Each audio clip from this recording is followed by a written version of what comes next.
लोग बदलते नहीं हैं। जिस तरह से मंगनी हो गई या कोई पसंद आ गया तो उस वक्त एक्साइटमेंट बहुत ज़्यादा होती है, न्यू एक्सपीरियंस होता है, पैशन होता है, ख्वाबों की ज़िंदगी में रहना शुरू कर देते हैं। जब शादी होती है तो जाहिर सी बात है रियलिटी हिट करती है। वो the time when you realise के okay so this is the reality, तो वहाँ प्रॉब्लम फिर शुरू होना शुरू हो जाता बड़ा बैलेंस ब्लीक सा मुझे लगता है बैलेंस है है। बहू और सास वाला। हम्म। ये मतलब एक ये स्पेशली एक शादी के बाद सबसे बड़ा चैलेंज शायद ये आता है फेस, हम्म। जो सास और बहू का रिलेशनशिप है। Hmm. It's a big challenge. जैसे वो कहता है ना, क्या सास भी कभी बहू बहू थी। थी। हाँ। ठीक है, तो वो अगर उनकी कुछ नीड्स अनमेट रह गई नहीं है तो वो फिर वो कभी कभी एक्सपेक्ट कर रही होती हैं कि वो बहू से पूरी होंगी। और इसके अलावा ज़्यादा प्रॉब्लम ये होती है कि वो जो बेटा होता है वो लगता है कि शेयर हो रहा है। जो हस्बैंड है उसका बहुत ज़्यादा इसमें रोल है कि वो किस तरह से उसको बैलेंस आउट करता है। और जो है इसी तरह से जो फीमेल है उसको भी चाहिए, जो नई बहू है, कि वो रिस्पेक्ट मेंटेन करे। अगर अब शादी के बाद वो पहले वाली चीज़ नहीं रही या अट्रैक्शन कम हो गई है, इंटीमेसी कम हो गई है, क्या इसका मतलब है कि शादी फेल हो रही है? नहीं, बिल्कुल भी नहीं। तो जब ये कहती है लड़की कि भाई आप मोबाइल देखते रहते, तो असल में वो कहना क्या चाह रही होती है कि शी नीड्स इम्पोर्टेंस, हाँ। She needs you to see her. क्योंकि हम नीड नहीं बता पाते अपनी कि what do we actually need, तो कंप्लेनिंग वाइनिंग बहुत होती है। शादी के फनी साइड इफेक्ट्स क्या है? शादी के फनी साइड इफेक्ट्स हैं पेट। ठीक है।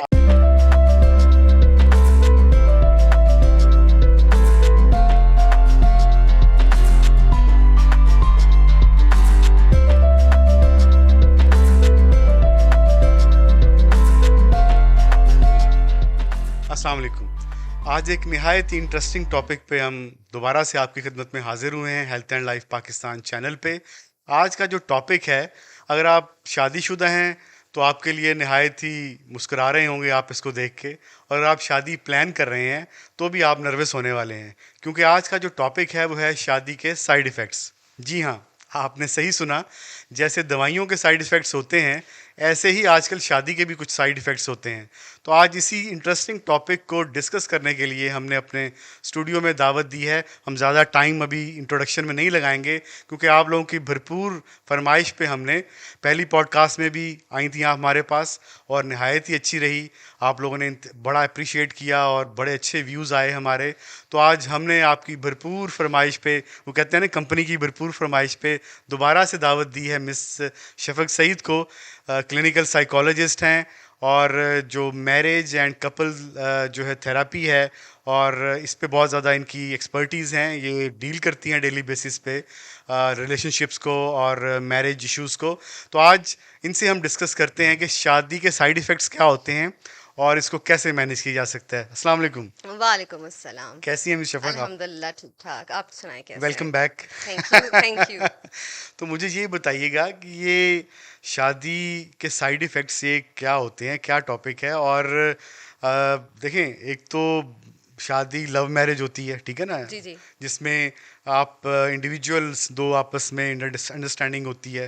फिर आपके होता है कि कोई जब जॉइंट फैमिली में शादी हो जाए तो एक अपना, वो कहते हैं कि कमेटी निकल आती है। बिल्कुल एक ऐसा शादी ही। के साथ आपको बहुत सारी चीज़ें फ्री मिलती हैं। बिल्कुल। तो हम आज आपसे पूछना चाहेंगे कि इसमें आप इसको कैसे देखती हैं, और क्या इस टॉपिक के बारे में आप कहना चाहेंगी?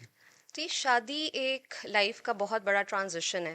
वो जी। कहते हैं ना कि शादी का लड्डू जो खाता है वो भी पछताता है, जो नहीं खाता वो भी पछताता है। It's a meme. हम्म। लेकिन असल में शादी इट्स दो नर्वस सिस्टम का मिलाप है। अच्छा। ठीक है, कि पहले आप अकेले रहते हैं, ठीक है, कोई आप पे उस तरह की रिस्पॉन्सिबिलिटी नहीं होती, जैसा आपका मूड है इट्स ओके। लेकिन जब शादी होती है तो अम, कहते ही हैं कि शादी के बाद लोग बदल जाते हैं, तो वो बदलते नहीं हैं। होता ये है कि आपके पुराने जो भी अटैचमेंट स्टाइल्स होते हैं, जो जिस तरह से आप स्ट्रेसेस को डील करते हैं, जो आपके जी जी। कोपिंग मैकेनिज्म होते हैं, वो सारे ना एक्सपोज हो जाते हैं। क्योंकि now you have a person, ठीक है, जो कि आके आपके सारे वो वूंड्स जो कि आपके पुराने पेरेंट्स और उनके साथ आपके जो रिलेशनशिप हैं। यानी दो लोग जो इंडिविजुअल्स होते हैं वो मुख्तलिफ एक बैकग्राउंड से आ रहे होते हैं, बिल्कुल ऐसा ही है। ठीक है ना। उनका फैमिली बैकग्राउंड डिफरेंट है, उनकी फैमिली वैल्यूज़ डिफरेंट हैं, बिल्कुल ऐसा ही ठीक है। है ना। जब वो दोनों एक जगह पे आते हैं और एक नई ज़िंदगी स्टार्ट करते हैं, तो उसमें ज़ाहिर है इश्यूज आते हैं। बिल्कुल ऐसे ही है। वो इश्यूज कुछ पॉजिटिव भी होते हैं और कुछ नेगेटिव भी होते हैं। हम्म। तो आज हम जो डिस्कस करेंगे कि ना कि वो नेगेटिव इश्यूज क्या रहते हैं जो अक्सर फिर आगे जाकर रिलेशनशिप्स प्रॉब्लम बनते हैं। बिल्कुल ऐसे आपको ही। पता है कि शादियां बहुत सारी सक्सेसफुल भी नहीं हो रही हैं आजकल ना, हम्म। रिलेशनशिप के इश्यूज आ जाते हैं और टूट भी जाती हैं शादियां, या अगर चल भी रही हों तो उसमें कोई मज़ा नहीं होता। हम्म। ठीक है ना। तो मुझे ये जानना चाहेंगे हमारी ऑडियंस के क्या इसकी रीजंस क्या हैं कि why people change after marriage. वही बंदा या वही बंदी शादी से पहले बड़ी लाइवली होती है या बड़ा डिफरेंट होती है, लेकिन शादी के बाद डिप्रेशन में चली जाती है या कुछ और इश्यूज आ जाते हैं। इसकी क्या वजह है? अच्छा, लोग बदलते नहीं हैं। अच्छा। होता ये है कि ना जिस तरह से मंगनी हो गई या कोई पसंद आ गया तो उस वक़्त डोपामिन जो है ना वो हमारा रिवॉर्ड सिस्टम ऑन कर देता है। ठीक सही। है ना, एक्साइटमेंट बहुत ज़्यादा होती है। ठीक है, आपको नोवेल्टी होती है, न्यू एक्सपीरियंस होता है, पैशन होता है। ठीक है ना, तो आप ख्वाब बुनना शुरू कर देते हैं, ख्वाबों की ज़िंदगी में रहना शुरू कर देते हैं। आपने फिल्मों ड्रामों में जो देखा होता है तो उस तरह से फैंटेसीज। रोमांटिसाइज करना शुरू कर देते हैं। बिल्कुल जी। तो होता ये है कि फिर जब शादी होती है तो जाहिर सी बात है रियलिटी हिट करती है। ठीक है, चीज़ें कुछ वैसी नहीं भी निकलती जैसे कि आपने इमेजिन की होती है। And over the time when you realise के okay so this is the reality, तो वहाँ प्रॉब्लम फिर शुरू होना शुरू हो जाती है। अच्छा फिर फेस। जाहिर सी बात है कि उसमें डिफरेंट फैमिली का रोल भी आ जाता है। ठीक है, और एक जो हस्बैंड है उसको अपने क्या कहते हैं पेरेंट्स को भी देखना पड़ता है, अपनी फैमिली को भी देखना पड़ता है, साथ साथ एक न्यू फैमिली भी आ जाती है तो उनको बैलेंस करना पड़ता है। बिल्कुल। अच्छा डिफरेंट फेजेस होती हैं, जैसे जी जी। एक शादी से पहले आप कह रही है ना कि फैंटेसाइज की होती है दुनिया, लड़की ने भी लड़के ने भी। ठीक है ना। एक स्पेशली अगर वो एक काइंड ऑफ लव मैरिज है और फिर उसके बाद आपका एक हनीमून पीरियड चलता है जिसमें हर चीज़ अच्छी अच्छी लग रही होती है। जी। ठीक है ना। लेकिन फिर आहिस्ता आहिस्ता आपको वही बंदा और बंदी आपको शायद बोरिंग लगना शुरू हो जाता है या उसमें कुछ इश्यूज नजर आना शुरू हो जाते अच्छा, हैं। Why is it so? या ये जो फेजेस की आपने बिल्कुल ठीक बात की है, ये साइकोलॉजी में भी ये बताती है कि there are total 3 phases to a marriage. जो इनिशियल फेज़ है उसको इल्यूजन फेज़ कहते हैं, उसको हनीमून फेज़ भी कह सकते हैं, आइडलाइजेशन फेज़ भी कह सकते हैं। ये तकरीबन 6 मंथ से लेके 2 इयर्स तक अप्रॉक्सीमेटली चलता है। अच्छा। और इसमें जैसे कि मैंने बताया कि डोपामिन का बहुत ज़्यादा लेना देना होता है। इंसान प्यार करता है विद तसव्वुर से, जो उसके जहन में ख्याल होता है, जो उसके जहन में फैंटेसी होती है rather than reality. Yes yes. लड़की को लगता है कि एक सेवियर आएगा और उसको बचा लेगा। ठीक है, और लड़के को लगता है कि वही लड़की आके उसकी ज़िंदगी में जो है वो खुशियाँ बखेर देगी। हम्म। तो शुरू शुरू में क्या हो रहा होता है कि हर बुरी बात भी अच्छी लग रही होती है, रेड फ्लैग्स भी आपको क्यूट लग रहे होते हैं। ठीक है, आपको लगता है कि आपकी ज़िंदगी कंप्लीट हो गई। जी ठीक है, जी। जो आपका ख्वाब था वो पूरा हो गया। जी। तो इसको बोलते हैं इल्यूजन फेस। अच्छा। इसके बाद जो है या हनीमून फेज, इसके बाद जो फेज आता है वो उसको कहते हैं रियलिटी फेज, और या डिसइल्यूजन इल्यूजनमेंट फेज। ये हम्म। तकरीबन चलता है 2 इयर्स to 7 इयर्स। अच्छा। जी। अब क्या हुआ, जाहिर सी बात है शादी हो गई और विथ टाइम रियलिटी हिट करना शुरू हो गई। ठीक है, आप ससुराल में रहते हैं तो उनके मसले शुरू हो गए, या फैमिली वे शुरू हो गया, फाइनेंशियल प्रॉब्लम्स आ गई, जॉब स्ट्रेस आ गया। और फिर आहिस्ता आहिस्ता आपको नज़र आना शुरू होता है कि है ये तो जो मैं सोच रहा था वैसी तो ये नहीं है। कि हम्म। She is an independent person. ये हम्म। जो बंदा है, ये जो बंदी है या ये जो बंदा है, ठीक है, इसकी तो अपनी ड्रीम्स हैं, अपने पैशन हैं।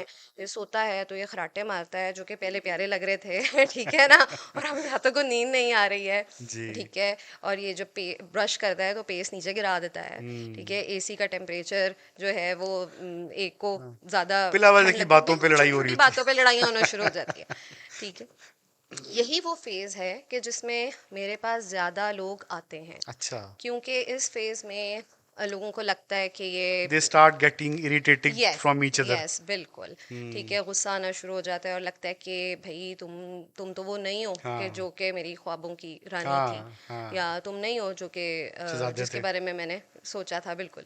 हम्म। तो उस टाइम पे हर तरह की प्रॉब्लम्स फिर ऊपर आना शुरू हो जाती हैं। उसमें अगर तो लोग अपने इमोशनल रेगुलेशन पे काम कर लें, ठीक है, कोपिंग मैकेनिज्म्स उनके बेहतर हो जाएं तो चीज़ें बेहतर और बैलेंस हो जाती हैं। सही। और वरना डाइवोर्सेस, अफेयर्स, ये सारे इसी स्टेज में आते हैं। बिल्कुल सही। अच्छा, उस पे इसके बाद भी एक फेज है। लेकिन जी जी प्लीज। अच्छा, बताएं बताएं क्या फेज है इसके बाद। इसके बाद का जो फेज है वो ये है कि अगर तो ये स्टेजेस अच्छे तरीके से गुजर जाती हैं, ठीक है, तो फिर जो नेक्स्ट फेज है वहाँ वो है हमारा कमिटमेंट फेज, जो कि 7 years ऑनवर्ड्स ऑलमोस्ट होता है, ठीक है। और उसमें ये है कि आपका जो लव है ना वो अब ऑक्सीटोसिन से जो है ना वो बाउंड हो रहा होता है, ठीक है। लाइक उसका मतलब ये है कि आपको ये अंदाज़ा हो जाता है कि I have not married to a perfect person, ठीक है। उसकी इम्परफेक्शन के साथ ही मुझे रहना है, आप उसको एक्सेप्ट कर लेते हैं for the person who he और शी इज़। तो वहाँ पे जो कमिटमेंट होती है वो फिर लॉन्ग टर्म रहती है, फिर आप इरिटेट इतनी जल्दी नहीं होते, ठीक है। You work on your self और फिर आपकी लाइफ जो है ना वो स्मूथ होना शुरू हो जाती है। अक्सर देखा गया है कि जो बैकग्राउंड है, हम्म। आपकी फैमिली हम्म। बैकग्राउंड है, हम्म। वो कितना रोल प्ले करता है लड़के का या लड़की का। और फिर थोड़ा सी बात करते हैं जो आपका जॉइंट फैमिली सिस्टम है, हम्म। हम्म। ठीक है ना। जॉइंट फैमिली सिस्टम में आई थिंक ज़्यादा इश्यूज होते हैं, हम्म। मे बी ऐसा फील होता है, क्योंकि हम्म। आपने एक बंदे से डील नहीं करना, यू आर डीलिंग विद, बिल्कुल। ठीक है ना। हम्म। लड़की तो एक जगह छोड़ के आ रही है, हम्म। लेकिन आगे उसे पूरा एक नया पूरा एनवायरनमेंट और पूरा नया एक फैमिली खानदान मिल मिल रही रहा है, है। खानदान मिल रही है। खानदान भी मिल रहा है और न्यू व्हाट्सएप ग्रुप भी मिल रहा है। जी। ज़्यादा हम्म। ये एक एक नया बीच में हम्म। फैक्टर ऐड हो गया है, हम्म। ठीक है ना, नया व्हाट्सएप ग्रुप। तो हम्म। वो उसमें किस हद तक ये आई मीन आपकी जो हैप्पी मैरिज है हम्म। उसमें ये वाले फैक्टर्स किस हद तक रोल प्ले करते हैं कि फैमिली कैसी होगी या उनके साथ इंटरेक्शन कैसे करना चाहिए टू मेक थिंग्स हैपन। अच्छा, उसमें ये है कि यस, जॉइंट फैमिली सिस्टम में शादी का मतलब ये है कि जाहिर सी बात है आपकी शादी एक बंदे से नहीं हो रही, बल्कि एक पूरे ख़ानदान की वैल्यूज़, एक्सपेक्टेशन और कल्चर के साथ हो जी रही जी है। जी।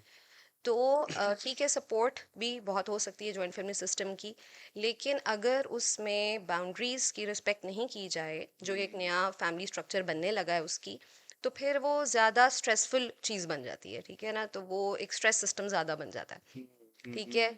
अब उसमें भी जिन बातों का ख्याल रखने की ज़रूरत है वो ये है कि कपल की जो बेसिक नीड है ना, कि एज अ टीम वो लोग रहें, उसका रिस्पेक्ट की जाए। जब वो नहीं की जाती है तो फिर छोटे छोटे से मसले होते हैं। मसलन लड़की जो है वो कहती है कि मुझे प्राइवेसी चाहिए, उसको लगता है कि ये जो बेडरूम है ये हमारा बेडरूम है, जी जी जी। लेकिन फैमिली के लिए वो घर का एक कमरा होता है, ठीक है। स्पेशली अम्मा हाँ के लिए। हाँ, ठीक है, वही ना।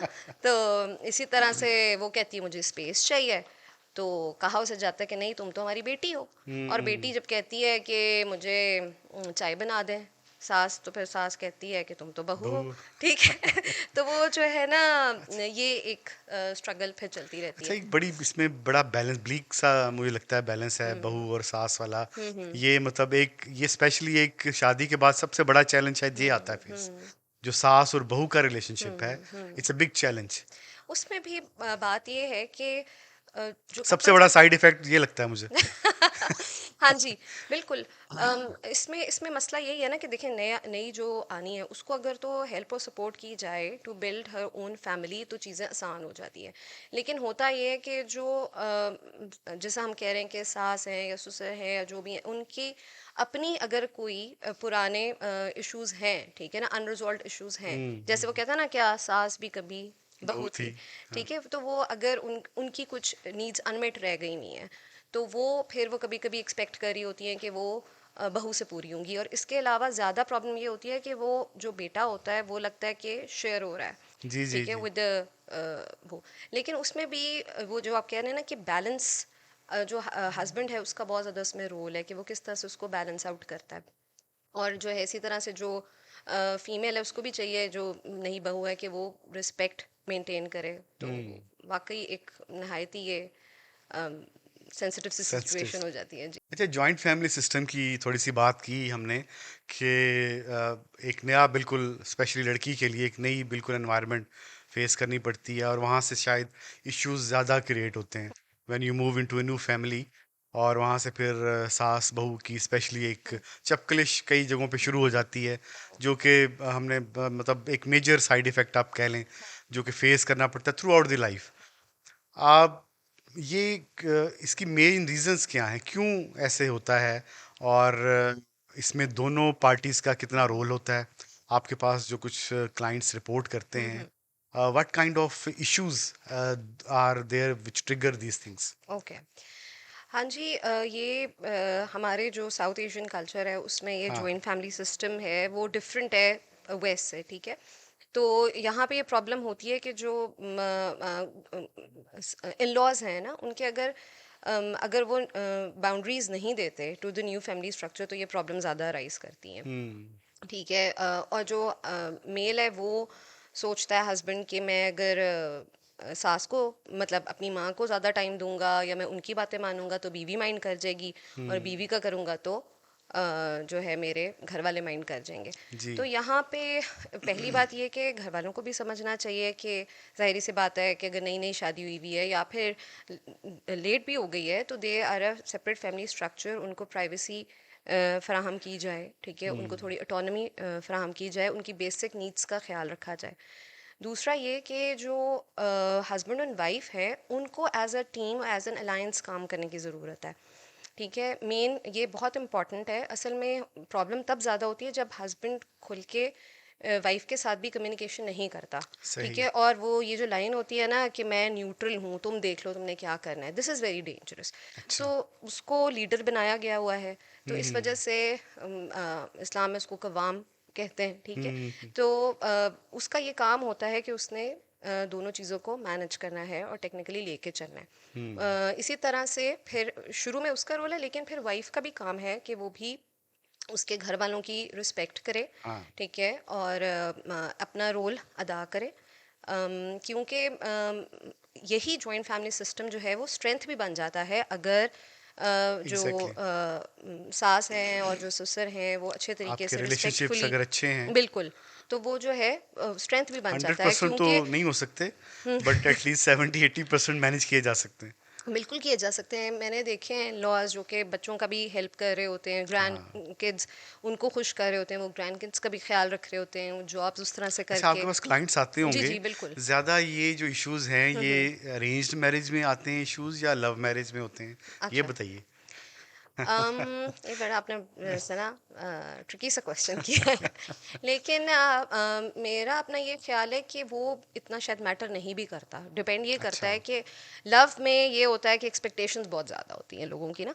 लोगों ने सोचा होता है, वही जैसे मैंने बोला ना, आइडियलाइजेशन फेज बहुत स्ट्रांग होता है, और वो जो शुरू वाला लव होता है ना हाँ। विच इज़ डोपामिन ड्रिवन, हाँ, वो नहीं, मैं बहुत ये एक स्ट्रांग होता बात है। कर रहा हूँ कि एक लड़की, ठीक एक है। या लड़का लड़की लव मैरिज करके एक सास ससुर से वास्ता पड़ता है, एक नई हाँ फैमिली में जाती है। वो आपने ये आपने लव मैरिज की है और एक नई फैमिली में गए हैं। हम्म एक होता है अरेंज मैरिज हुई है, फिर हम्म आप नई फैमिली में गए हैं। हम्म क्या इसमें भी वो जो जॉइंट फैमिली इश्यूज और सास भी कभी भी बहू वाली इश्यूज थे, ये किस उसमें ज़्यादा आते हैं, या जाहिर इसमें सी कोई बात है, जाहिर सी बात है लव में। अच्छा। लेकिन देखें कुछ होती हैं लव कम अरेंज, ठीक है ना, वो सही है। वो दे मेन प्रॉब्लम ये होती है कि अगर अच्छा। बाद में मियाँ बीवी की बनना शुरू हो जाए, ठीक है, और जो हम्म। है वो जो सास हैं ससुर हैं वो उनकी इनसिक्योरिटी उनको नहीं होनी चाहिए ना, ठीक है ना, उनको और बेटे को भी चाहिए कि वो उनका भी ख्याल रखे जी और जी। अपनी जो है वो वाइफ का भी ध्यान रखे। हम्म। लेकिन जैसे मैंने बताया कि लव में आपस में भी ना एक्सपेक्टेशंस बहुत ज़्यादा होती हैं, हाँ, वो आइडलाइजेशन फेज बहुत ज़्यादा होता है, बिल्कुल तो बिल्कुल। उसकी वजह से जब वो रियलिटी हिट करती है तो वो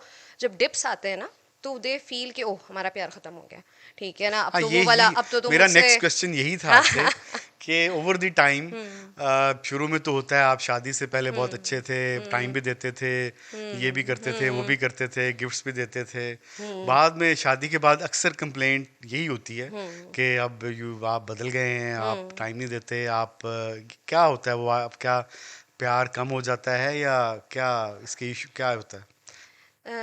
उसमें वो यही है कि छोटी मोटी डिप्स आती हैं, ठीक है, सही है। जाहिर सी बात है कि जब स्ट्रेस पड़ता है आपको, आपकी जो फीमेल है उसने वो एक्सपेक्ट करती है, ठीक है, उसकी बॉडी में भी हम्म। चेंजेस आती हैं, हार्मोनल चेंजेस आ गई, जी जी। फिर डिफरेंट फेजेस ऑफ लाइफ से आप लोग गुजरते हैं, ठीक है। पहले हाँ। हमारा जो है वो केमिकली बॉन्डेड लव था, फिर आहिस्ता आहिस्ता वो रियलिटी और जब वो जो ट्रांजिशन होती है ना जी जी कि उस लव से जो कमिटमेंट वाले लव के दरमियान, तो उसमें फिर जाहिर सी बातें चेंज आती है। उस तरह से वो फील कभी कभी ऐसा ही होता है कि रूममेट फेज आ गया है, ठीक है, अब आप मुझे टाइम नहीं देते। अब इसमें ख्याल क्या करना चाहिए कि आप जान के टाइम निकालें, ठीक है। सही sometimes you go out on date nights, ठीक ओके है। समटाइम्स जो है वो आप जान के स्केड्यूल करें टाइम एक दूसरे को, और एक दूसरे की ना लव लैंग्वेज को समझने की कोशिश करें। हम्म। अच्छा, मर्दों पे ज़्यादा इस किस्म के इश्यूज आते हैं या आप उंगलियां उठती हैं कि वो ज़्यादा शादी के बाद चेंज हो जाते हैं या उनकी प्रायोरिटीज़ या चीज़ें हो जाती हैं। आप इसके बारे में क्या सोचती हैं? वाकई ये कोई नहीं, ऐसा इनबिल्ट नहीं प्रॉब्लम है? हाँ, मर्द खाली नहीं है, मेरे पास अच्छा। आते हैं कपल्स, ठीक है, वाइफ एंड हस्बैंड। ये ना समझने की बात है कि इट्स अ रिलेशनशिप, ठीक है, तो ये दोनों का इसमें पार्ट होता है, सही है। ठीक है। अगर कोई एक बंदा स्ट्रगल कर रहा है तो दूसरे को इस बात को समझना चाहिए कि where the person is coming from, और उसको उसमें से निकालने के लिए हेल्प करनी चाहिए। बिल्कुल। जाहिर सी बात है कि हस्बैंड के साथ ये होता है कि उस पर फाइनेंशियल रिस्पॉन्सिबिलिटी बहुत ज़्यादा आ जी हाँ, जाती स्ट्रेस होता है है, बहुत। स्ट्रेस हो जाता है कि वो पहले जो है वो घर वाले भी जो है अम्मी खाना पका रही हैं, उसका भी पका रही हाँ, हैं, फादर भी ऑब्वियसली। सपोर्ट करें। जैसे ही शादी होती है मोस्टली एक्सपेक्ट किया जाता है कि अब ये इंडिपेंडेंट हो जाए, और ये इस सेंस में भी ना जी जी।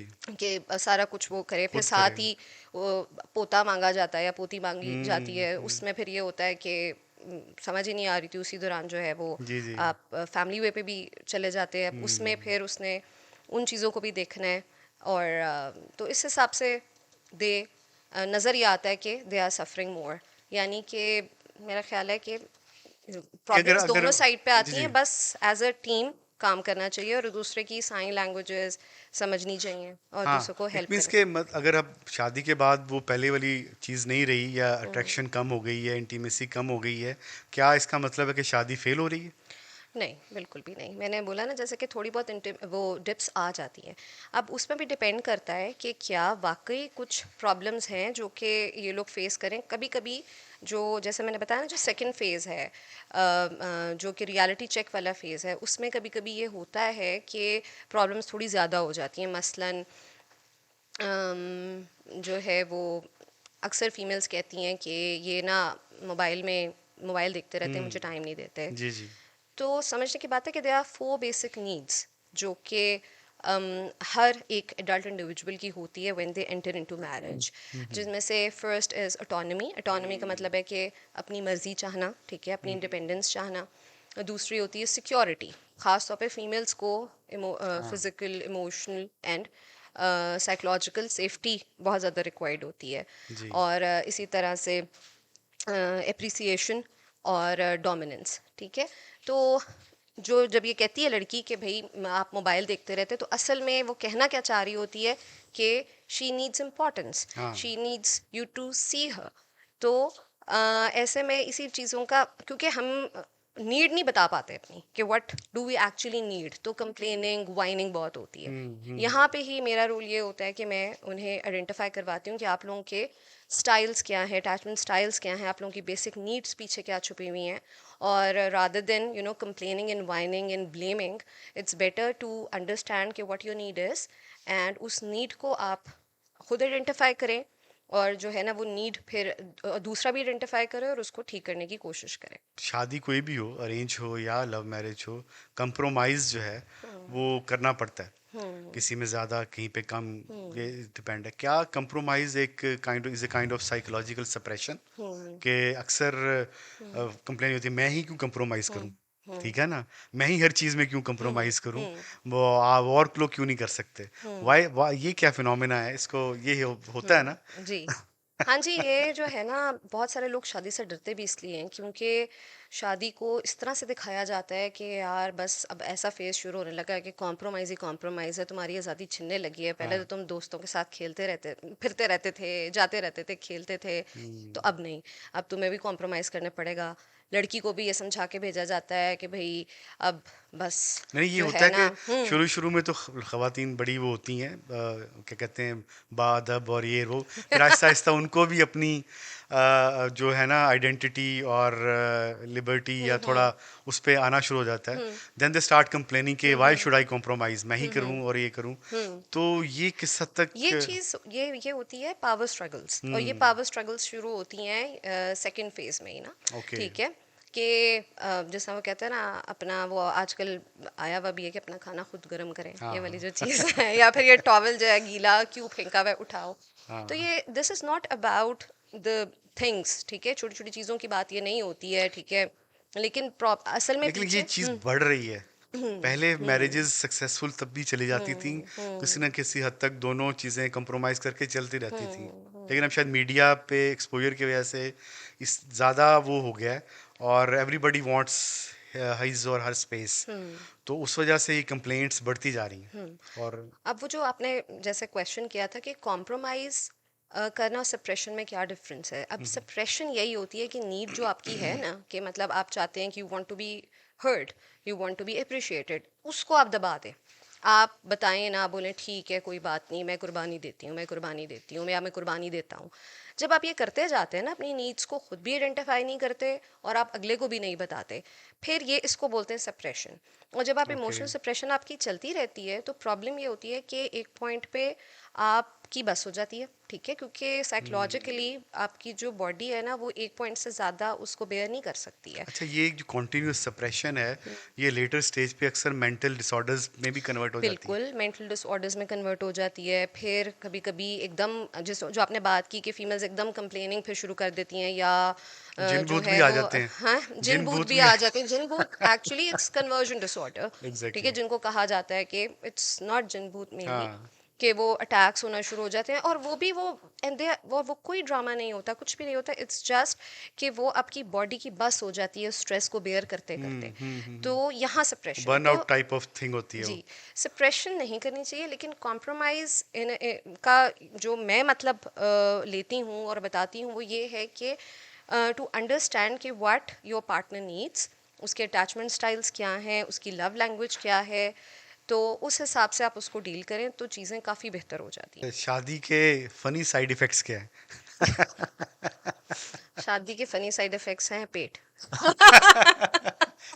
ठीक है, आपने पहले सीधा लोग हम पे अटैक किया है। नहीं नहीं सीधा नहीं, आप अटैक बिल्कुल कर भी रही नहीं, नहीं हैं। नहीं, बिल्कुल भी नहीं। वो बात ये है कि जाहिर सी बात, पहले आपको होता है ना कि नहीं मुझे फिजिकली फिट होना है, जी ठीक जी है, जी जी। जिम जा रहे हैं सारा कुछ। अक्सर आप देखें कि शादी कहते हैं तुम लगते बहुत खुश हो, जो खुश होता है उसका पेट होता है।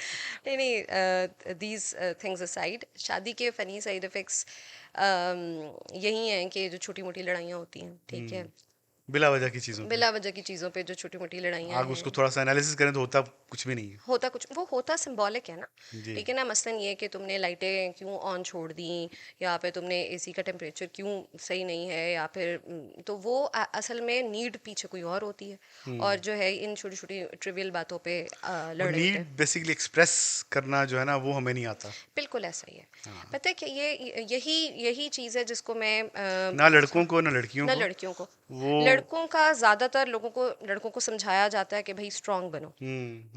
तो स्ट्रांग बनते बनते वो एंड पे ज़्यादातर आप देखें मेल्स में, हमारी सोसाइटी इमोशनलेस हो में, जाते हैं। या इमोशनलेस हो जाते हैं, हाँ बिल्कुल, या इमोशनलेस हो जाते हैं या गुस्सा करते हैं ना। हाँ, हाँ, गुस्सा। यहाँ पे गुस्सा जस्टिफाइड है, गुस्सा जी कहा जी। जाता है पावर के साथ, उसको रिलेट किया जाता है कि ठीक है कि कोई बात नहीं, इसकी आदत है, वो गुस्सा करता है। हम्म। लेकिन वो गुस्से के पीछे अक्सर कोई ये नहीं अंडरस्टैंड करता कि स्ट्रेस क्या है, हाँ। हर्ट क्या है, क्या वो दुखी है। अगर वो रोएगा तो कोई उसकी बात उस तरह से नहीं सुनता, तो बल्कि उल्टा उसको कहा जाता है कि हाँ, क्या तुम लड़की बन ऑब्वियसली। रहे हो। तो इस वजह से मर्दों के साथ तो ये होता है। ये आपने भी वर्ड यूज किया, लव लैंग्वेज। लव लैंग्वेज क्या होती है, थोड़ा सा हमें बताइए। जी, ये साइकोलॉजिकल थेरीज ये कहती हैं कि 5 लव लैंग्वेजेस होती हैं। अच्छा। कुछ लोग हैं कि जिनको वर्ड्स ऑफ एप्रिसिएशन चाहिए होते हैं, ठीक है, और दूसरा है क्वालिटी टाइम, ठीक है। इस लव लैंग्वेज से मुराद ये है कि आप किस तरह से परसीव करते हैं कि कोई आपसे प्यार करता है, ठीक है, ओके। या आप दूसरे को जब एहसास दिलाना चाहते हैं कि यू लव देम, तो आप how do you express it. तो जैसे कि मैंने बताया कि first is words of affirmations, ठीक है, कि बोल के एहसास दिला के। सही है। दूसरा जो है वो क्वालिटी टाइम, कि जब आप इकट्ठे बैठते हैं बातचीत करते हैं। तीसरा है एक्ट्स ऑफ सर्विस, कि कुछ लोग जैसा से अक्सर जो मेल्स का एक्ट्स ऑफ लोग सर्विस ज्यादा होता है, एक्सप्रेसिव नहीं होते, एक्सप्रेसिव नहीं होते, बोल वो नहीं कोई सकते, काम कर देते हैं ना। बट कुछ ऐसा हाँ, काम जैसे से अक्सर मेल्स मेल्स का के साथ यही एक्ट्स ऑफ होता है। सर्विस होता है कि वो वो बोल के नहीं कह सकते, बोल लेकिन के कुछ आपकी खिदमत में हाजिर कर सकते हैं। खिदमत में हाजिर कर दिया, ठीक है, आपके हाँ। फ़ोन चार्ज पे लगा दिया, फिर इसी तरह से जी आपके जी लिए कोई आपका फेवरेट डिज़र्ट ले आए, जी ठीक जी। है। तो चौथा जो है वो यही है गिविंग एंड रिसीविंग गिफ्ट्स, कि आप शो करते हैं कि थ्रू थ्रू गिफ्ट्स आप बताते हैं अगले को कि यू लव अक्सर देम। हस्बैंड्स को बर्थडेज नहीं याद रहती या हाँ इवेंट्स नहीं जी, याद रहते। इस पे बहुत लड़ाइयाँ होती हैं। इसकी क्या वजह हम्म, है? ये भी एक मेजर रोल देखें, प्ले करता है, इस पे अच्छी खासी मतलब मारामारी हो जाती है। बिल्कुल सही बात है। वो इसलिए क्योंकि पैसे भी तो खर्च करने पड़ जाते हैं अगर बर्थडे नहीं याद रह नहीं, जाए ये तो। देखें, जी, खवातीन को अक्सर याद होते हैं हाँ, हर डेट्स इवेंट्स और ये वो। मर्दों के साथ अक्सर कंप्लेंट है कि नहीं याद होते। हम्म। क्या इसमें कोई मतलब साइकोलॉजिकल कोई प्रॉब्लम है, बायोलॉजिकल कोई प्रॉब्लम है, क्या इसकी रीजन क्या है? मेरे हाउ इसको ख्याल कैसे इम्प्रूव किया, कैसे कर सकते हैं? इसको ऐसे इम्प्रूव कर सकते हैं कि फीमेल पहले याद कराना शुरू कर दे वाइफ बहुत अरसा पहले से, कि जो है ना। नहीं, इससे ज़्यादा ये है कि देखिए इस बात को अंडरस्टैंड करें कि आपने सेलिब्रेशन करनी है ना, तो जी जी। उसके लिए जो है you can choose any time any date, it's not important कि एक सिग्निफिकेंट वही चीज़ हो, याद हो, तो तब ही मतलब हाँ खुशी का हाँ लम्हा है। तो हाँ। तो मेरे ख्याल में दोनों साइड से थोड़ा कॉम्प्रोमाइज इस पे भी होना चाहिए। बिल्कुल हो सकता है, बिल्कुल हो सकता है। बिल्कुल। देखिए, इट डिपेंड्स कि अगर तो कुछ लोग होते हैं, मैंने यह बात आपकी बिल्कुल ठीक है, कुछ लोगों के लिए ये चीज़ बहुत ज़्यादा इंपॉर्टेंट होती है। एग्जैक्टली। अगर एक वाइफ के लिए बहुत इंपॉर्टेंट है तो हाँ। हस्बैंड भी अंडरस्टैंड करे कि hmm. It's it's more than, actually वही मैंने जैसे बताया कि उसके पीछे उसकी नीड छुपी होती है, कि अप्रिसिएशन की नीड, कि भाई ये मुझे इंपॉर्टेंट समझता है, नहीं समझता, ये हाँ इसने बर्थडे इसलिए याद नहीं है इसको, ये एनिवर्सरी याद नहीं है कि हमारा मुझसे प्यार ही नहीं करता। हाँ तो वो अगर वो एहसास दिला हाँ, लेकिन दीजिए, हस्बैंड के माइंडसेट में ये चीज़ नहीं होती। वो उसके अपने नहीं हो, कामों में वो लगा अपने होता है। कामों में हाँ। लगा होता है। देखिए, वो उसने प्रोवाइड करना है, उसके हाँ, उसने घर से बाहर जाना, ही उसके डजंट हजार और फील चीज। कि मैं हाँ, एक स्पेसिफिक डे ही बहुत इंपॉर्टेंट है मेरे लिए, आई बिल्कुल कैन। ऐसा ही है, ये ऐसा ये ही है, ये प्रॉब्लम है। बिल्कुल तो मेरे ख्याल में दोनों को अंडरस्टैंड करना चाहिए। ऐसा। अगर भूल भी गया तो माफ कर दे, नेक्स्ट डे सेलिब्रेट कर ले। बिल्कुल नहीं, वो कहते नहीं, अब तो गुजर गई है, तो अब तो नहीं फायदा नहीं, अब नहीं अब हो तो सकता। इट्स गॉन जी। अच्छा, अटैचमेंट स्टाइल, अभी आपने एक वर्ड यूज किया था थोड़ी देर पहले, वो क्या होते हैं? वो थोड़ा सा उसमें एक्सप्लेन करें हमें। अटैचमेंट स्टाइल्स ये होते हैं कि जब when we are growing up, तो the relationship that we have with our parents, जो बेसिक आपका फर्स्ट अटैचमेंट फिगर आपका होता है आपकी अम्मी और आपके अब्बू, तो उनका जो आपके साथ रिलेशनशिप या आपस में रिलेशनशिप होता है, तो वो आपके अटैचमेंट स्टाइल्स बनाता है। ठीक है, अगर तो वाइल ग्रोइंग अप आपने इतनी स्टेबिलिटी नहीं थी और घर में कोई लड़ाइयाँ वगैरह होती रहती थी, तो अक्सर क्या होता है कि एंशियस अटैचमेंट स्टाइल उसका रिजल्ट निकल आता है। मसलन ये, इससे इसका मतलब ये है कि when the that person grows up, तो जो वो दूसरे लोगों के साथ उसका जो रिलेशनशिप होता है ना, उसमें उसके अटैचमेंट स्टाइल्स जो है वो उभर के सामने आना शुरू हो जाते हैं, ख़ास तौर पे रोमांटिक पार्टनर। तो 3 तरह के अटैचमेंट स्टाइल हैं मेनली, बल्कि 4 तरह के। फर्स्ट इज़ एंशियस, मैसेज किया रिप्लाई नहीं आया, ये मुझसे प्यार नहीं करता, ठीक है। और ये कि पता नहीं किधर रह गया है, कोई मसला ना हो गया हो, कोई परेशानी ना हो गई हो, तो this is anxious attachment style. दूसरा है अवॉइडेंट। अवॉइडेंट मीन्स कि जब ही कोई भी प्रॉब्लम आई, कोई भी कॉन्फ्लिक्ट आई, तो द पर्सन मूव्स अवे, ठीक है, वो अपनी शेल में घुस जाता है, वो अवॉइड करता है उस सिचुएशन को, बात नहीं करेगा उसके बारे में, ठीक है। रिकमेंडेड तो यही होता है कि थोड़ी देर के लिए आप डिस्टेंस करें, लेकिन you have to come back and talk about it. If you don't do it, तो वो ये होता है कि एज एफ, और फिर वो जो फीमेल, जनरली फीमेल अक्सर एंशियस अटैचमेंट स्टाइल वाली, वो ये कहती हैं कि भाई इनको तो परवाह ही नहीं है। और मेल जो है उसको ये सिखाया नहीं गया होता कि अगर कोई कॉन्फ्लिक्ट होती है उसको रिजॉल्व कैसे करना है। तो व्हाट ही और शी ही डज इज कि वो बिल्कुल ही अपनी शेल में घुस गया, ये अवॉइडेंट। हाँ। और the third one is disorganised. Disorganised जो है वो यही है कि I want to be close to my partner, और वो जब ज़्यादा क्लोजनेस होना शुरू होती है, वल्नरेबिलिटी होना शुरू होती है, क्योंकि वल्नरेबिलिटी नहीं होती तो बॉन्ड स्ट्रांग नहीं होता, तो वो घबरा जाता है या घबरा जाती है, तो फिर वो अपने दूसरे पैटर्न की तरफ चली जाती है विच इज़ अवॉइडेंट। तो डिसऑर्गेनाइज का है कि इन दोनों में वो घूमता रहता है। और in the fourth is secure, जो कि मैं सिखाती हूँ कि किस तरह से आपने सिक्योर अटैचमेंट स्टाइल को अडॉप्ट करना है, कि अगर नहीं भी रिप्लाई आया तो आपको पता है कि वो बिजी हैं, कोई बात नहीं, वो कर देंगे, हम्म। ठीक है। या फिर अगर कोई कॉन्फ्लिक्ट हो ही गई है तो आपको पता होता है कि नहीं, इसका मतलब ये नहीं है कि प्यार ख़त्म हो गया, हाँ, ठीक है, ही विल प्यार कम है, बैक। ही और she will come back, yes. या जो है ना, इट्स ओके।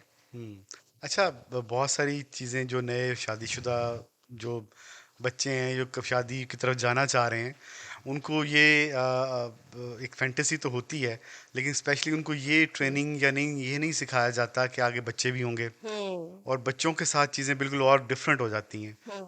और फिर वो क्या कहते हैं, बच्चों के सामने जो लड़ाइयाँ होती हैं, ये चीज़ें होती हैं, वो वाले जो साइड इफ़ेक्ट्स हैं वो बहुत लीथल होते हैं, बिल्कुल जिससे बिल्कुल। आपके बच्चे भी डिप्रेशन में चले जाते हैं या मुतासर होते हैं। इस आपके पास इस किस्म के कुछ केसेस आते हैं जो बिल्कुल कि आते हैं। जिसमें बच्चे भी मुतासर हो रहे हैं, डिप्रेशन में जा रहे हैं, और शादी की वजह से, पेरेंट्स की इश्यूज़ की वजह से, लड़ाइयों की वजह से उनकी लाइफ भी ख़राब हो रही। आपने जैसे पहले भी बात की थी कि पहले शादियां बहुत ज़्यादा रहती थी, जी, तो जी। अब डाइवोर्सेस बहुत हो रही हैं। तो मेरा मानना ये है कि पहले जो ये कॉम्प्रोमाइज़ की बात करके ना, लोग अपने इमोशनल सप्रेशन में चले जाते रहते थे, ठीक है, वही नीड्स को दबा के रखना, लेकिन लड़ाइयाँ बढ़ती गईं, लड़ाइयाँ होती रहती हैं, या फिर एक बंदा बिल्कुल ही चुप कर जाता है, एक बंदा जो है वो ज़्यादा मतलब अपना एग्जर्ट करता है कंट्रोल। तो मेरा एज अ क्लिनिकल साइकोलॉजिस्ट ये फ़िलॉसफी भी यही है कि मैं जो अभी जेंजी है या यंग है, उनको भी अभी से सिक्योर अटैचमेंट के बारे में लेके आऊँ, उनकी खुद के साथ जो रिलेशनशिप है वो बेहतर हो, अपनी नीड्स को सही। आइडेंटिफाई कर सकें। और फिर जो शादीशुदा, नए शादीशुदा हैं, या फिर जो किसी भी स्टेज ऑफ मैरिज में हैं, वो इस चीज़ को समझें कि ये कितना सेंसिटिव मैटर है, कि ख़ुद को भी इमोशनली रेगुलेट करें, अपने नर्वस सिस्टम को भी, और अपने पार्टनर के साथ भी को रेगुलेशन सीखें, ताकि जो बच्चे हैं, बच्चे देखें उस चीज़ से सीखते हैं जो वो देखते हैं। जो आप उनको कहते रहो उससे वो नहीं सीखते। तो जब वो ये देखते हैं कि हमारे माँ बाप लड़ रहे हैं, आप उन्हें लाख बोलें कि भाई ऊंची नहीं बोलते, चीखते नहीं, गुस्सा नहीं करते, ठीक है, वो वही सीखेंगे। तो और माँ बाप ना दो छत छत की तरह होते हैं, ठीक है, इस तरह से। तो जब वो लड़ते हैं ना तो इतना डिस्टेंस आ जाता है, तो फिर बच्चे जो हैं वो सेफ फील नहीं करते, उनके लिए माँ बाप ही सब कुछ होते हैं, हाँ, जो छोटे होते हैं ना। बिल्कुल बिल्कुल। तो फिर वो तब भी होता है कि फिर वो बड़े होते हैं, फिर वो बाहर वो वाला प्यार ढूंढते हैं, फिर वो भटकते हैं रास्तों से, फिर वो डिप्रेशन में जाते हैं, लो सेल्फ इस्टीम, ये सारा है। ओके। जी। अच्छा, एक बड़ी आजकल हॉट डिबेट होती है सोशल मीडिया पे, अक्सर हम देखते हैं, अक्सर साइकोलॉजिस्ट भी इस पे बात करती हैं, एक्स्ट्रा मैरिटल अफेयर्स, कि जी ये शादी के बाद लोगों के बहुत ये चीज़ें होती हैं और इस वजह से बड़े इश्यूज हैं, और ये है वाई दीज थिंग्स हैपन, इसकी रीजंस क्या हैं, साइकोलॉजिकल रीजंस क्या हैं, और कैसे इनसे बचा जा सकता है, और कैसे अपनी मैरिड लाइफ को बेहतर किया जा सकता है। एक्स्ट्रा मैरिटल अफेयर्स, जैसे मैंने बताया कि जो सेकंड स्टेज थी, रियलिटी चेक, उसमें जब आपको लगता है कि जब आप बहुत ज़्यादा जल्दी इस कंक्लूजन पे पहुंच जाते हैं कि ये तो वो है ही नहीं जिस जो जो कि मैं मेरा आइडियल पार्टनर था, तब ये सही। चीज़ होती है मोस्टली, हम्म। ठीक है। हम्म। तब आप फिर आइडियल पार्टनर की तलाश में जाते हैं और लोग करते हैं। कुछ हम्म। रीजंस ये होते हैं, कुछ होते हैं जो आपके शुरू में दे वर स्ट्रगलिंग, ठीक है, तो उस टाइम पे तो साथ दिया जी, जी। वाइफ ने, और फिर क्या होता है कि जब स्टेबिलिटी आती है तो दे वांट न्यू एक्सपीरियंसेस। हम्म। अब कुछ पर्सनालिटी टाइप्स होती हैं कि जिनमें हाँ, उनको होता है कि नहीं, डिफरेंट एक्सपीरियंसेस होने चाहिए, तो हाँ, इस हाँ। तरह से वो उसमें जाहिर सी बात है आपकी मॉरल कंपस का बहुत ज़्यादा इसमें लेना देना है। बिल्कुल सही है, बिल्कुल तो सही है। कोशिश फिर यही है कि, लेकिन उसके फिर आप इफेक्ट्स देखें कि क्या होते हैं, हाँ, ठीक है, वो वो ऑब्वियसली हम्म। इसकी वजह से शादियां तो फिर खराब ही हाँ, होती हैं, शादियां तो फिर टूटती बच्चे हैं, भी खराब खराब होते होती हैं, हैं। बच्चे खराब होते हैं, बिल्कुल बिल्कुल। ऐसे ही है। अच्छा, हमने काफी बुरी बुरी बातें कर ली। सही बात है। वो आप थोड़ा सा पॉजिटिव साइड पे भी आते हैं कि थोड़ा सा कुछ हमें बताएं अच्छी अच्छी बातें शादी के बाद जो कि आप लर्न करते हैं या एक्सपीरियंस करते हैं और जो आपकी पर्सनैलिटी पे ओवरऑल एक पॉजिटिव इम्पैक्ट डालती हैं, ताकि जो हमारे सुनने वाले और देखने वाले हैं उनको थोड़ा सा मोटिवेशन भी हो रादर देन के वो बेचारे बिल्कुल ही डिप्रेशन में चले जाएं। नहीं नहीं, यही बात है कि शादी को बहुत ना नेगेटिव कॉनोटेशन में बताया जाता है। हम्म। शादी जो है वो एक बहुत ही ब्यूटीफुल रिलेशनशिप में साबित हो सकता है, जी जी। क्योंकि यू हैव अ पार्टनर आपके सुख में आपके दुख में, और इतना करीब कोई नहीं होता आपके। हाँ। ठीक है, और इतना करीब से आपको कोई नहीं जानता सवाए आपके पार्टनर के। तो हम्म। हर कोई, हर बंदा कनेक्शन जो है ना वो मांगता है। जी जी। तो अगर आप, यही बात है कि ये समझें कि आप एक टीम है। दूसरा, आप एक दूसरे की नीड्स का ख्याल रखें। तीसरा, आप इंटेंशंस पे शक नहीं करें, और आप जो है ना ये सोचें कि आपने जो उसका दुख है वो आपका दुख है, जो उसका सुख है वो आपका सुख है, तो फिर चीज़ें बहुत अच्छी तरीके से जाती हैं। आप एज फ्रेंड्स अगर चलें तो इससे हाँ, ज़्यादा मज़ा ज़िंदगी में नहीं है। बिल्कुल सही है। अच्छा, मुझे बताएं कि टिप्स आप दें अब आप जो जोड़े जो शादी करने जा रहे हैं हम्म और फिर उसके बाद जो शादीशुदा हैं हम्म कि how to make a marriage successful. Hmm अच्छा, मैरिज सक्सेसफुल करने के लिए पहला ये है कि अच्छा सा मैरिज को जो है ना अटेंशन मैरिज मिले। ब्यूरो। ठीक है। अच्छा सा मैरिज ब्यूरो तलाश अच्छा करें। सा मैरिज ब्यूरो कराना है, बिल्कुल। ठीक है, तो या अच्छी रिश्ते वाली तलाश करें। सही बात है। तो उसका ये है कि पहले आप एक्सपेक्टेशन आपकी अच्छी होनी चाहिए, अच्छा एज्यूम करके इस रिलेशनशिप में एंटर हो के you want to enjoy it, you want to have a good time, और आपने हाँ अपनी हाँ हाँ। ज़िंदगी ये नहीं सोचें कि नहीं अब तो ज़िंदगी बर्बाद होने लगी अब तो। क्योंकि मैंने देखा ये जनरल माइंडसेट ये है।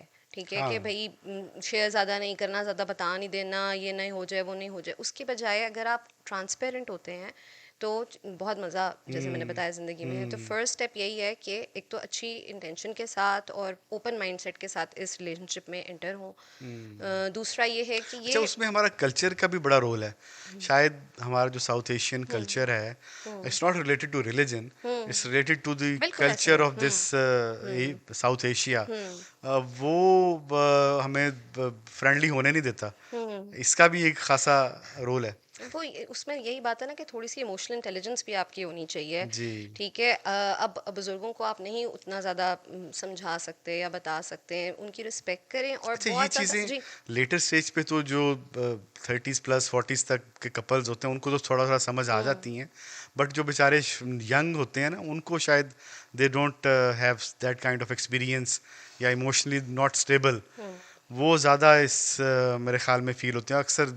जो नई नई शादियां ख़त्म होती हैं उसमें हम्म ये इश्यूज बहुत ज़्यादा, they are not emotionally stable.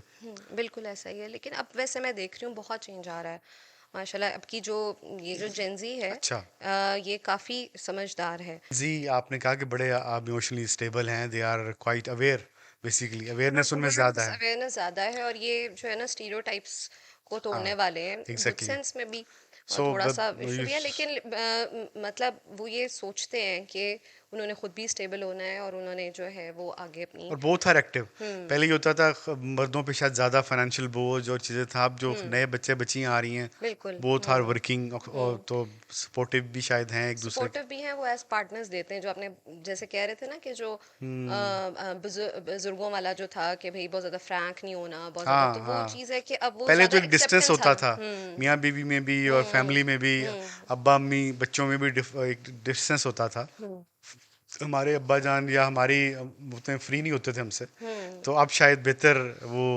Generation है हम्म और होप के रिलेशनशिप्स जो हैं आपस में इनको बेहतर हो आगे जाके। अब जाते इंशाल्लाह। जाते जो है ना, अब आप हमें टिप्स बता दें कि how to make marriage successful. अच्छा, मैरिज सक्सेसफुल का जो एक फॉर्मूला है ना वो ये है कि सक्सेसफुल मैरिज ये नहीं है कि जिसमें लड़ाइयाँ नहीं हैं या कॉन्फ्लिक्ट्स नहीं हैं। जब दो लोग इकट्ठे रहते हैं, उनकी डिफरेंट नीड्स हैं, डिफरेंट वैल्यूज़ हैं, डिफरेंट कल्चर हैं, तो लड़ाइयाँ होती हैं। होती हैं। ठीक है, लेकिन ज़्यादा ज़्यादा जो चीज़ मैटर करती है वो ये है कि रिपेयर कैसा है। ठीक है, कितना जल्दी है और कितना अच्छा है। तो जो लोग इस बात को समझ जाते हैं कि कौन सी नीड अनमेट रह गई है, दूसरे का अटैचमेंट स्टाइल क्या है, कॉन्फ्लिक्ट रेजोल्यूशन स्टाइल क्या है, तो चीज़ें इजी और बेहतर होना शुरू हो जाती हैं। लेकिन जब इस चीज़ को आप नहीं देखते हैं, इमोशनल नीड्स को नहीं देखते और पावर स्ट्रगल्स में ही रह जाते हैं कि नहीं भाई मेरा ये काम नहीं तुम्हारा ये काम है, तो फिर जो है ना प्रॉब्लम रहती है। तो अपने ऊपर भी काम करें, अगर गलती हो जाए तो मान लें, सॉरी करने में किसी का कुछ नहीं जाता। हाँ ठीक है, तो ईगोज ना लेके आए अपनी इन चीज़ों के बीच में, हाँ, ईगो और बड़ा रोल प्ले। रिलेशनशिप को ज़्यादा इम्पोर्टेंस दें रादर देन वही ईगोज ना, कि मैंने हम्म। अपना जो है वो ऊंचा रखना है किबला। तो उसकी बजाय ये हो कि हमने अपने वी आर अ टीम और हमने एक दूसरे का ख्याल रखना है। तो बस ये बेसिक, और ताकि हम भी खुश रहें, हमारा फैमिली सिस्टम भी जो है वो अच्छा स्ट्रॉन्ग और बेहतर हो, हमारे बच्चे खुश रहें और सब कुछ स्मूथ चलता रहे। Thank you very much Shafaq, आज थैंक यू। आप अगेन आई हमारे शो के ऊपर, और अभी हम आगे भी आपके साथ डिफरेंट जो है सेशंस करेंगे इंशाल्लाह। मुख्तलिफ टॉपिक्स के ऊपर, ताकि हमारे ऑडियंस को अच्छा जो है वो मशवरे, अच्छी चीज़ें सुनने को मिलें थैंक यू। और उनकी ज़िंदगी में कोई बेहतरी आ सके। जी। Thank you very much for coming no and problem. We thank appreciate you. Your time. तो व्यूअर्स, आपको आज की आई थिंक के जो है पॉडकास्ट बहुत ही अच्छी लगी होगी। टॉपिक वाज क्वाइट इंटरेस्टिंग, और हर एक के घर की स्टोरी है और चीज़ें हैं, लेकिन शादी को हम बुरा नहीं कह रहे। हमारे इस टॉपिक का ये मकसद नहीं था कि शादी को बुरी चीज़ होती है, लेकिन शादी के साथ साथ कुछ चीज़ें होती हैं, आपकी ज़िंदगी में चेंजेस आती हैं, कुछ इफ़ेक्ट्स आते हैं, कुछ रिलेशनशिप बिल्ड होते हैं नए। तो उस जब भी कहीं पे रिलेशनशिप एक नया बिल्ड होता है तो उसमें इश्यूज भी क्रिएट होते हैं। तो हमारा मकसद ये था कि हम उनको डिस्कस करें, और कि शादी के बाद क्या क्या नए जो शादी करने वाले हैं उनको भी आइडिया हो कि क्या क्या इश्यूज आ सकते हैं आने वाली लाइफ के अंदर, और कैसे उनको टैकल करना है आपने। और जो करंट शादीशुदा लोग हैं, अगर उनकी ज़िंदगी में कुछ करंट इश्यूज हैं, ताकि उनको भी कुछ सीखने को मिले कि वो कैसे अपनी ज़िंदगी को बेहतर कर सकते हैं, कैसे अपने रिलेशनशिप को बेहतर कर सकते हैं, और अपनी लाइफ को ऑफ क्वालिटी को बेहतर किया जा सकता है। तो वी विल इनकरेज के if someone has still has some problem with their married life, with their relationships, they contact Shafaq Sayeed. इनके आप क्लिनिक का टाइम ले सकते हैं, हमारी पॉडकास्ट की डिस्क्रिप्शन में इनके कॉन्टैक्ट नंबर्स भी होंगे, and she is part of our team. और हम इनका सारा चीज़ें ऑलरेडी हमारी वेबसाइट पर भी और हमारी पॉडकास्ट के अंदर भी शेयर्ड हैं। तो you people contact her and reach out to her, discuss with the issue. I think she will be very helpful to you. Thank you very much. Keep watching Health and Life Pakistan. Like, subscribe और share करना मत भूलिएगा. Thank you.